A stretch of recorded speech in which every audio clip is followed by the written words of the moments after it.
पिछले 11 साल में जब से आदरणीय प्रधानमंत्री जी देश के प्रधानमंत्री के रूप में आए, लगातार महिलाओं को लेकर, बेटियों को लेकर उनकी विशेष चिंता रही है।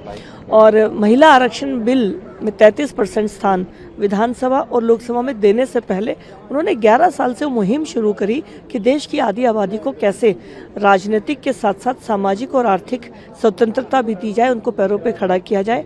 और जब ये बिल आएगा तो मुझे लगता है कि ये बहनों के लिए बहुत एक माइलस्टोन होगा, मील का पत्थर साबित होगा ये निर्णय। और ये देश के 2047 के भविष्य को किस तरह से बदलने के लिए महिलाएं अपना योगदान देंगी, उसका बहुत बड़ा आधार है।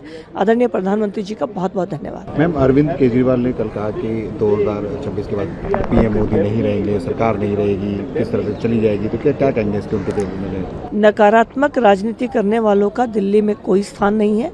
ये दिल्ली की जनता ने दिखा दिया।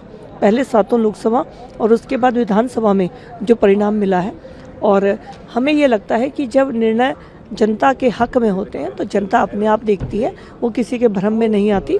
और इनको भी मौका दिया था, इन्होंने उसका फ़ायदा नहीं उठाया, जनता के साथ धोखा किया, तो आज इनके लिए स्थान खत्म हुआ है। प्रधानमंत्री नरेंद्र मोदी जी और केंद्रीय सरकार जो निर्णय ले रही है, और जो हमारी जहाँ पे भी सेंटर के साथ में स्टेट गवर्नमेंट है, मिलकर काम कर रही है, तो विकसित भारत होता हुआ लोगों को नजर आ रहा है। तो इनको चिंता करने की मोदी जी के भविष्य की कोई नहीं, अपनी चिंता करें। क्या रिपोर्ट में भी आया जिसमें शीश महल पे काफ़ी ज़्यादा खर्चा किया गया, तो उस पर क्या कहना है?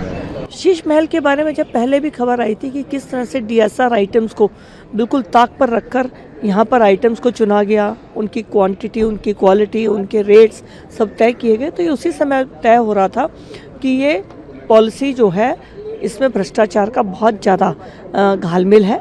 और आज वही कैग की रिपोर्ट में आया है, तो जो सत्य है वो सामने आ रहा है। लेकिन जब ये हो रहा था तब भी हमें दिख रहा था कि आपने आपको आम आदमी बताने वाले अरविंद केजरीवाल जी ने दिल्ली की जनता के साथ धोखा करने में कोई कसर नहीं छोड़ी।